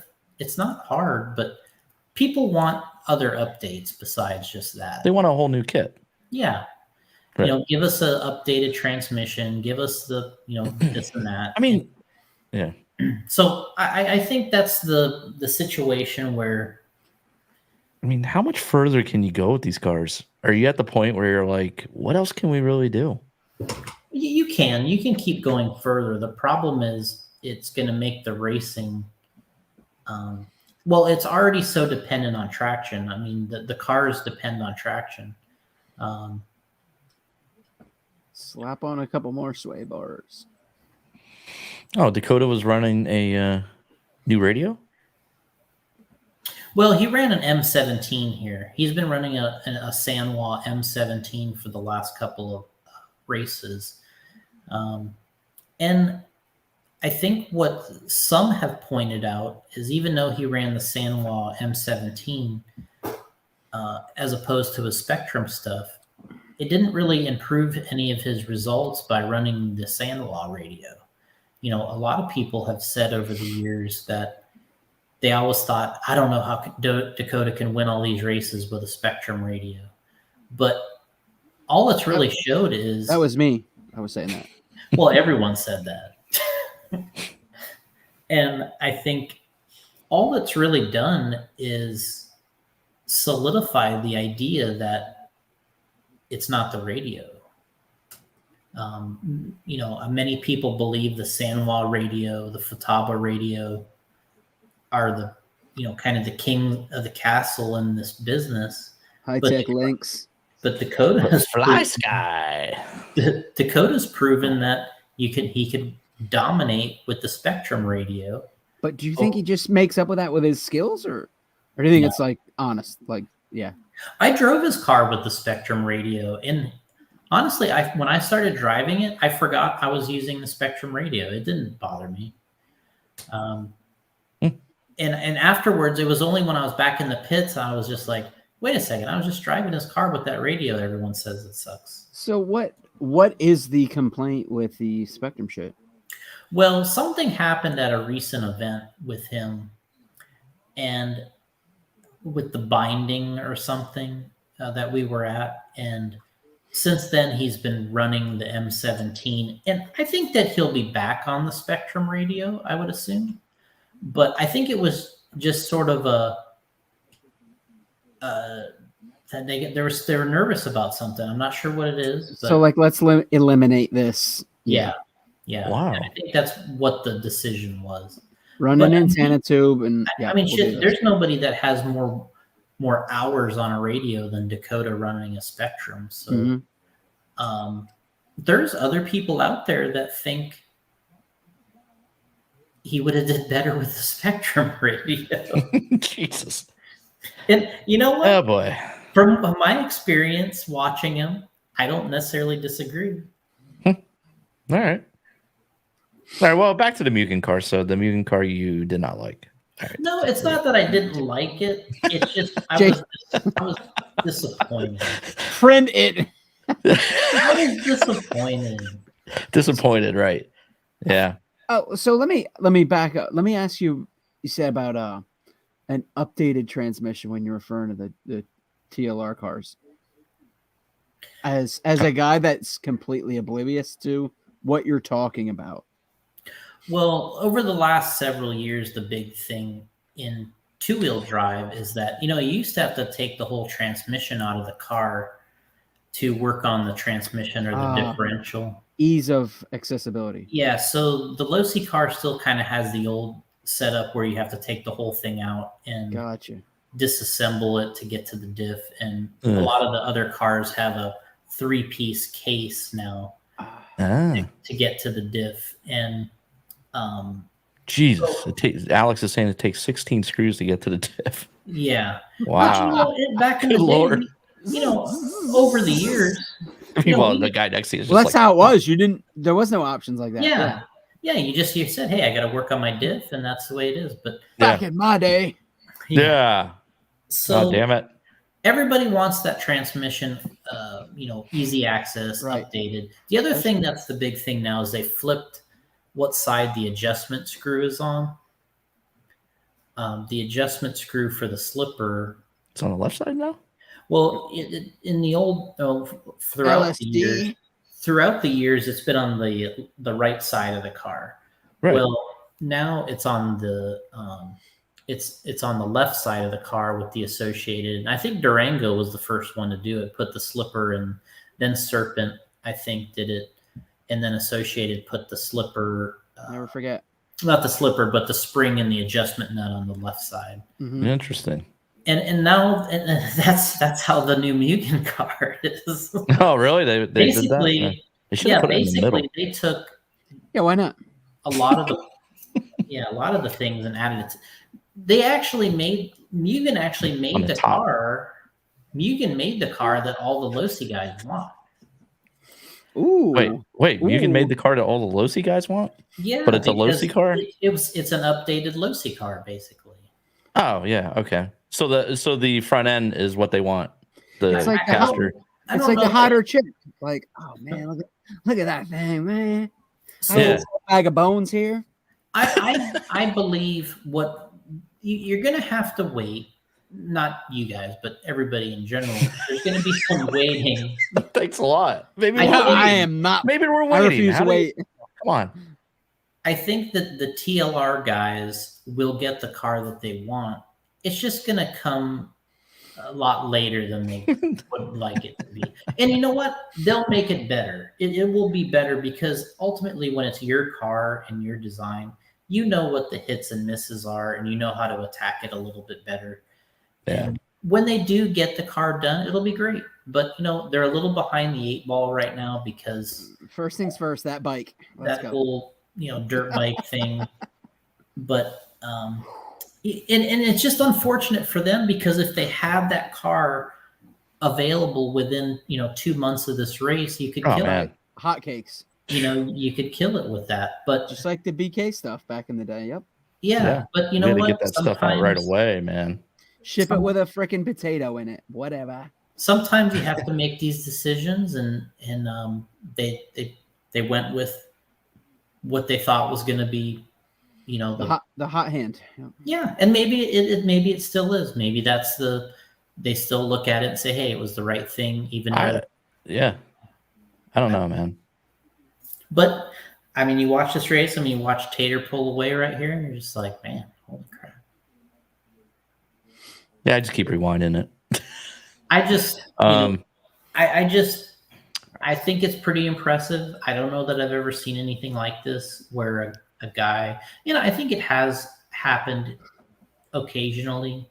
The one that comes to mind is, and I know Mark Reinhardt was a terrific driver before this, but when he came to the Worlds Horrific in touring car at Kissimmee in 2004, and he was killing it there and beating all the top guys that everyone. Wow. I mean, he was amazing there, and they kind of reminded me of a little bit like, it's like, man, maybe there's a new sheriff in town, Uh-oh. Well, we'll see. Well, that's some exciting stuff then.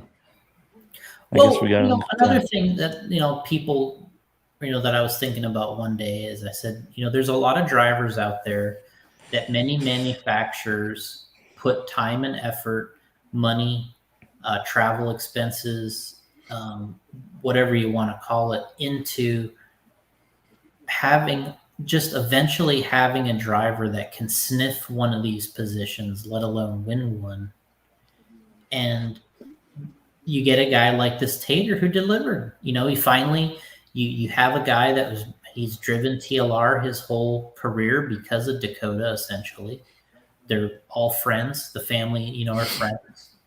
And Tater's dad was a low-C driver, TLR. And, and then, Tater was running it. And, just and now they he's 16 years old. He won the worlds. So I guess to some extent you're like, hey, it's about time that someone else has been supporting and Dakota's busy over here. well, it's nice to see that. Is that Dakota? Where? Wait, what race? What am I watching? This Never is mind. the two-wheel A1 right here. Yeah, I thought that was Dakota's. I didn't know what I thought. Maybe this video went to something because I thought Dakota was marshalling there. Looked like Dakota. Never mind. Gotti, let's pull up 96 Nats. So No, let's not do that right now. 4-wheel drive A main one. We gotta get out of here. We don't want to do that, Jason. So, Jason, did you see the new Yokomo wheeler? Man, he's asking. What? Did you see that? Not really.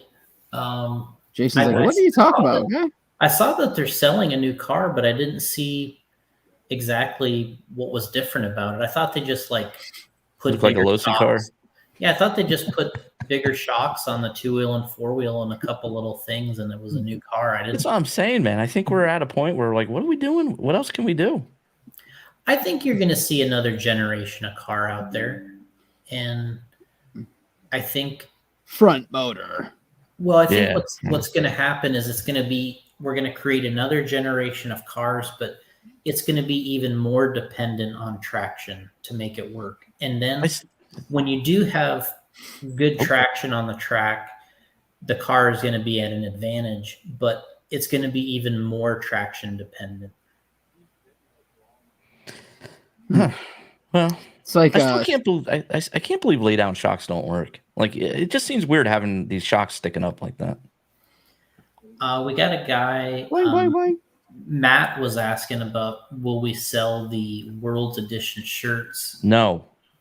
Not the actual World's t-shirt, but we have a new t-shirt we are working on coming out with that we only had 12 of those shirts at the Worlds, and we're going to produce a new batch here soon. But we do have a new shirt. It's not the Worlds one, but it's a new shirt that we did have at the Worlds. It says not Worlds on it. Great. Jacobs has not Worlds t-shirt. Yeah. Oh man, he barely saved that. Jason, is this the first time you watch this from this point of view? I mean, I've watched it a bunch now that you've had it on replay, but I only watched it live. I've never watched any of the videos. Wow, you think you would have went back and watched that? I don't like to go back. Watching tape. Jeez, man. I like to go back. I don't like to go back and watch them. If I'm there and I saw it live, I think it always is kind of a disappointment to watch it again. Oh, wow. Interesting. To me, just the live action is so great. And yeah. Watching it on the video is cool, but it's just not the same. It's not like being there, damn it. I don't know, man. No, that coverage was awesome. It's great coverage, but I'm not saying. Yeah, what you don't see the difficulty as, to me, right? Yeah, this looks easy. In person, you can see the difficulty much easier. Like when you come out of that turn where Tater just did, and when I was standing over there, and you hear the guys adjusting for it and stuff, and you're just like, man, this is really difficult. And you just don't see it as much. It doesn't translate in the video. No, it's not as much. No, I could see that point. But man, it was really nice to just sit there and have it up on the big screen. And the big screen. They did a hell of a job, man. A hell of a job. There were some other questions I missed here, I think, but well, congratulate Tater. That was an amazing, like I said, I don't know if I've seen that before or very often, somebody having that kind of performance at that kind of an event. Then Ungaro using a stick radio, man. It's just like, wow, man, these guys, it's amazing. Ungaro, I honestly think that he underachieved in 2-wheel. I think that he could have won 2-wheel too. Had things gone a little bit differently in qualifying, had they found a little better setup for him, had he been there before driving the 2-wheel car, I mean, because he qualified third as it is. Oh, really? And There was times in practice he was dominant. Wow, imagine Europeans coming over here and that. So for me, that doesn't really pay much attention. I get by with our chat and all the shit Jason fills us in with, but to see Ungaro win 4-wheel drive 10 scale, and then like Jason was keeping us updated, like how fast he was in 2-wheel, like holy shit, what the hell? Yeah, what the hell's going on here? European invasion. Yeah, exactly. Yeah, at least Tater put some kind of stop to it. I mean, I kind of felt at a certain time like Ungaro was revolutionizing the way you drive the car. Like I kind of feel like when I used to watch Mayfield and he developed sort of this real showy style, the whips, the way he can drive an 8 scale basically changed that whole division. I mean, people what ended up happening in 8 scale is everybody copied the way Mayfield drives the car. And and just how he looks like he's so comfortable with it, and how he's able to use so much of the track to get what he wants out of it. And it just looks like he's like just so at one with the vehicle. But I kind of feel like he revolutionized 8 scale driving and racing. And but I kind of felt like when I was watching Ungaro drive, I was like, man, maybe this guy is revolutionizing the way you drive some of the cars today. And I was a little disappointed that he didn't do better in 2-wheel, because it didn't really put any kind of a emphasis stamp on it. Stamp on that. The point I was trying to make to myself. I wasn't trying to make a point to anybody else. I was just trying to figure it out for myself. I'm like, is this guy revolutionizing the way you drive? Like the world didn't see how good he should have finished, I guess. Yeah. Where did he finish in 2-0? I think he got like 6th or 7th. And he qualified 3rd and got 6th or 7th. And he was in some of these, but I really think that he definitely left a lot on the table. I think had he been a little bit, I think where you saw in 4-wheel drive, you didn't get to see, because he was so good, that he'd never been there before, and maybe he hadn't raced a lot of 10 scale. But in 2-wheel drive, it's a lot harder to hide that. Right. That's a different, yeah. And perhaps if he had ran a little more, or he had a little better, working car in the qualifying or the main, I don't know what could have been better, but had it been better, he certainly could have been on the podium. I mean, Spencer kind of had a cakewalk in A3 to get second. I mean, it was pretty obvious that Spencer was the second best guy, because he got second in both classes. But I would have liked to see Spencer or Davide win 2-wheel too, just because for Spencer, I thought it was he was under big pressure there, trying to win at your home track. He still delivered on the 2 seconds, but this is the A3 here. You can see he just kind of walks away from this. Yep. He got the first main was kind of taken away from him in 2-wheel because Tater made a mistake. We didn't really go over that, but the very first A main in 2-wheel, Tater makes a mistake, and kind of actually it hurts Spencer, not Tater. So he only had that second main to really try to stop the win from happening, and that hurt. That hurt bad. What do you mean when you say it hurts Spencer, not Tater? Well, when you watch if you go to the A1, wind it back, Gotti. I'm going. How far, Jason? No. Well, it's the first lap. It's the first lap of 2-wheel A1. So, all right, great. That's easy to do. So if this is it here, what happens is Spencer's qualified second. Of course, Tater's the TQ. It's before the triple. Where on the back straight there. Mm-hmm. So they come through here. Here's watch Tater before that triple on the back section. On that next, okay. He hits the pipe right here, bam, and he basically takes Spencer with him, and Spencer gets the worst of it, and He Tater collects it. Oh, this was it. This was the race. Tater hits the corner, basically hits Spencer, and Tater comes out still in the lead. Yeah. Stop and go. Stop. Yeah, stop and go. I'm joking. I mean,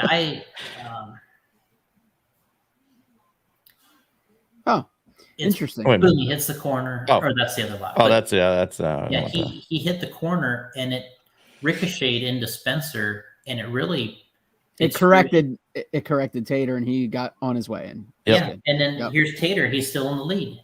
Yep. And this is where I was thinking Dakota. Oh, Dakota's in second. Now he's got his shit working good. I'm like, oh, he's gonna get challenged right here. Jump right in the driver's stand. I was just like, as you guys like to say, well. If Gotti was there, like pointing in the right direction to go. Yeah, that's true. Would have been good. It's like with the chair. Well, I'm out of here. Yeah.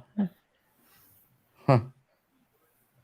Yeah. So Larry Tom brought up a great point. The whole time I was watching this, Jason, not one time did my stream buffer. It was amazing.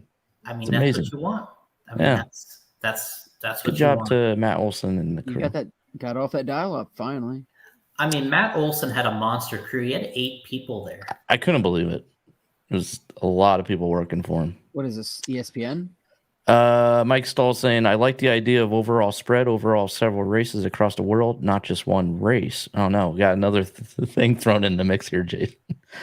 Maybe if our World Series. That's what RCGP was trying to do, and that worked out great. Yeah, it essentially, that's what the RCGP was. A series. It was a World Series. And I'm okay with that idea, other than the fact that best of 7 races. Suck. Yeah, I don't know. That seems a little too much. Yeah. That's a series. That's like motocross. Well, the issue with this is it's one thing. Jason has a series. Like, it's a regional shit. Go ahead, Jason. Sorry. Well, ours is a national series, but sorry, I was short selling you. If you only have 7 or 8 races to run all year, you could do that's the difference. Yeah, these guys are running like 15 plus. Yeah, some of these guys, Spencer, I think last year ran 24 races or 27 races, something like that. Oh my God. Wow. And that's nuts. Yeah, so it's one thing if you're running 7 or 8 races in a year, and you could do a World Series, and that's all you concentrated on. But when you got to run, 20 plus events. If that's how you're going to do it, though, that would be cool. But the reality is, so I still like the 5 main idea better. 16 mains. 7-minute abs. Shout out to Mike Stoll, back from PA. Yeah. What up, Mike? Stoley. Yep. Hey, there's my biggest off-road win was a win over Mike and Todd Lewis. Oh. I took the win in truck modified. Wow. Over those 2 studs. That's right. Those guys are both great drivers too. Todd Lewis, man. Jason, just let you know. All right. That's me, guy. Well, when Todd Lewis came to the Winter Champs, he ran stock though. Jason, don't take this shit away from me. God damn, Jason. You know what? He was, dude. He came every year, man. Todd. Is Todd still racing? No. Todd, Todd. I don't know how old Todd is, but Todd retired. He's retired from. He always worked at UPS. He worked for UPS. He's retired. I know he worked. He's retired like a year. Well, he's not that much older than us. No, he's not. Because when I saw his retirement announcement on Facebook, I'm like, God damn, good for you, dude. Wow, good for you. We're about 40 years off. Jesus. I know. Wow. Straight to impound ain't paying the bills, guy. No, that's certainly not. Well, my losing dad, money every month. My dad tells people, he's like, he'll go to Ace Hardware or something, and somebody working there will be like, oh man, it's been a long day. He's like, well, hey, how old are you? And they'll say, oh, I'm 20. He's like, hey, you only got 45 years more of this to do, and you can retire. Oh, Yeah. man. For real. Whatever. Wow. Yeah. Wow. Todd Lewis. Damn. He was a great man. guy too, man. Todd was cool. Man. Dude, every time he came to the Winter Champs, man, he was he was definitely the threat in the stock class. And I think he ran mod and did awesome one year too. Yeah, Jason. So like in the Northeast, Jason, it was Todd Lewis, it was Grabowski. They were the effing guys. Studs. Yeah, they were the studs. And I think actually I was running third behind them too. They took each other out, and I skirted by for the win. Nice. Yeah, man. See you suckers later. Threw up the deuces. Yeah. But yeah. Those were the days, man. Yeah. All right. Well, I better pack it up. Oh, no, listen. Bullshit. Oh my God, Allison must have. Allison, come to bed now. We got work tomorrow. Fred just responded. The chicken place I was trying to think of, Slim Chickens. Slim Chickens. That sounds like a strip club. I don't know. Hey-o. I think he said that's we talked about all the different chicken places, and right. That was Slim Chickens. That's good too. Like, where's that at? Around raising chickens or like offering chicken? When we went there was in West Monroe, Louisiana. Ah, gotcha. Okay. Dandy Chickens. So you didn't go to Bikini Bean Coffee out in Arizona for me and pick up my T-shirt? Dude. You can't buy them online for some reason, so they said you have to go to the store. That's why I wanted you to go there. How did Jason miss out on that? I know. Gotti, we should have went to the Worlds. Yeah, I would have been at Bikini Bean watching it on the TV. You know what? I told Paul one day, I said, you know what? Gotti wanted me to go get a T-shirt. I said, I looked it up on my phone. I'm like, it's really far? Not that far away. Oh my God. You could have lied to us. I'm like, I could probably go. And I remember Paul's kind of looking at me like, you're really going to go there for that? Oh, yeah. Well, yeah, thanks, he is, Paul, because I brought a Starbucks for him. Thanks, from Paul. Grove all the way to LCOC. Okay. Here's paid for it. With your Jordans.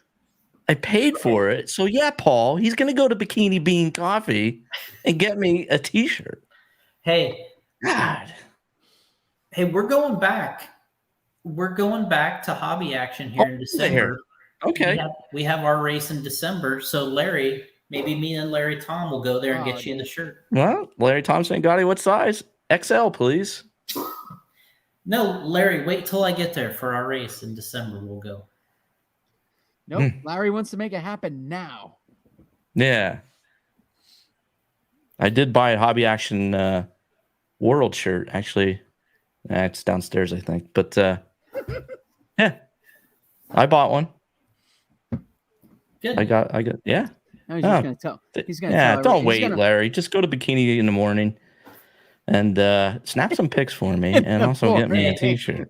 After you should go right now. Yeah. No time to wait. Yeah. No time to wait, Larry. Gosh. Now I'll remember that P-dub. Gary Gotti walks around with that world shirt on. Was like, yeah, I was there. That's right. That's right, man. Yeah. Hey, that world shirt's nice too, man. Event shirts were cool, man. It's good material. I sent Jason. I told Jason that's a good material on that shirt. All right, Jason wants to go, guys. So Matt, you're leaving for INS tomorrow? That's right. Okay, so Jason has a flight to catch early in the morning. All right, so Frontier Airlines, they're going to lose his bag again. The whole thing's going to, it's going to end up in Harrisburg. My God. Instead of J-Concept having drug rehab names like Detox, etc., have strip club genre names. You already have the DD, the double Ds. Matt, you have no idea how many product names I've given Jason, and he's given me the middle finger for all of them. All of them. Every single one of them. All of them. Yeah, so there we go. Oh, well, that's great. Larry Tom will get me a shirt, and I guess you will pick it up for me, or Larry can ship it out to me. Great product name for I did support the Worlds. Tire. Larry Tom put on. I supported the Worlds and bought a T-shirt off of his website. So Good for you. That's yeah. golf class. So yeah, great. That was the Worlds, man. Awesome. It was. It looked awesome too. I love the stick at one decals all over the place there. That driver stand looked awesome. The presentation was good. Yes, yeah, I love that screen right there, Jason. The showing the lap times and everything. That had to be awesome in person, right there, right? Yeah, what's funny is I was there. Yeah, but I'm saying that that's awesome, right? I mean, that's it's big there. I can't imagine in person. That's first class shit. That looks good, man. That looks real good. The drivers love that because right when they cross the line, they all look straight up there and look at where I finished. Oh wow, okay, yeah, I love that, man. It's fantastic. It is. That's one of the best things they've had there because it really, instead of sitting there on your phone watching the scoring, you can just just watch it on there. Yeah, you just glance up at it. Okay, you glance up. You can watch the cars, glance up. So. I don't know. Those Marshall stools could probably be more comfy. Good lord. Yeah, you need like a gaming chair back there. A little backrest. Yeah, but great job to the Hobby Action crew and Larry Tom. Yes, and it was as an onlooker, it looked really good. Yeah, really awesome. Matt's saying we need a top 10 list of tire names that didn't make it. Oh shit, man! I got a top 80, buddy. Yeah, he's got a top 80, but they're really not minivan friendly. In Jason's defense, NSFW. Yeah, not safe for work. No. In Jason's defense, yeah, there was reasons that they were rejected, but there was some there were some good ones. You know what? I might shop them to like ProLiner or like shop them hot race or whatever it is. Yeah. So there you are. So you're heading out tomorrow to the INS, and this is where'd you say it was at? Yeah, where you at now?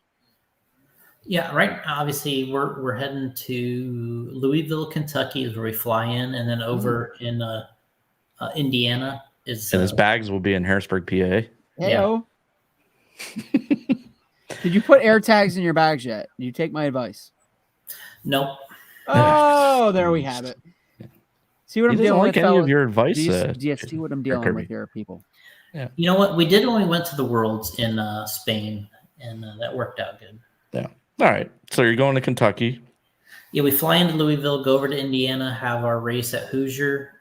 Should be a good turnout, looking about 300 entries, and it's what we want. We usually we try to get around that amount, and we got a huge stacked field again. A lot of the guys coming back.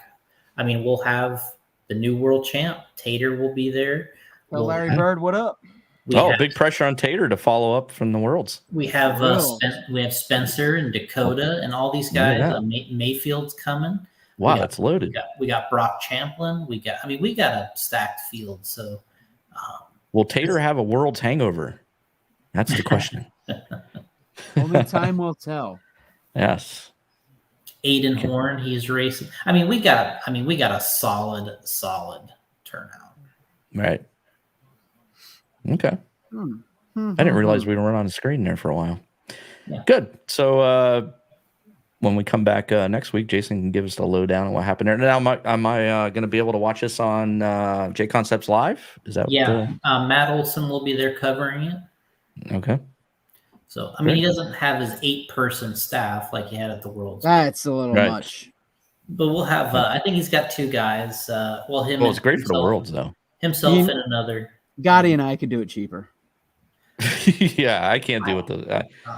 Man. Go along with it, Gotti. Just go with it. Yeah, we could do it cheaper. Yeah, it would come off as cheaper, too. Hey, I mean, it wouldn't be a ripcast if we didn't talk about sports. Dame Lillard to the Bucks. Yeah. Big news there.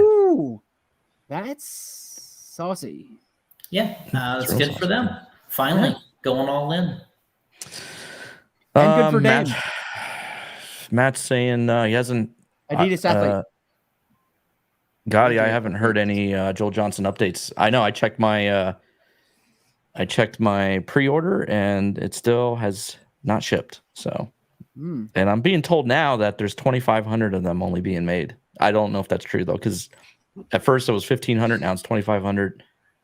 But if that's true, may not get it from Tower. So No, I do have you're gonna get it. As soon I as do it have. comes, You as soon check as it with comes here to the US, you're good to go. you check All with right. Stormer Hobbies. If I do not get it from Tower, I do have a possibility of getting it somewhere else from a kind listener of ours. And you know what? I heard TLR guys are actually running those Coyote Show Castle Box on too. Oh, okay. No, great. Good update. Mm-hmm. Yeah. All right. That was 257. Man, this is a great show. We had all three of us back here again. Yep. It's always great to have you Because I don't join work in tonight. That's because I don't work tonight, guys. on a Yeah, Wednesday night. because I'd be leaving in 15 minutes. Yeah. Oh, you didn't tell us that. I have a vacation day tonight, tomorrow night, and Sunday night. Oh my gosh. So there's 3 more podcasts. Let's go, guys. Let's go. Well, we could do one Friday night, an RC Car Action edition, because I had people message me, when are you going to do one of those again? Oh, okay. So maybe you could pick a car action, and I will be here Friday night. All right. All right. We'll see you guys on the next one. Good luck, Jason. Good luck to the whole crew, J Concept crew. Go over there and kick some ass. And then you listeners, go over there and support Jason at jconcepts.net. Thanks, See ya. guys. Go Niners. Go Twins.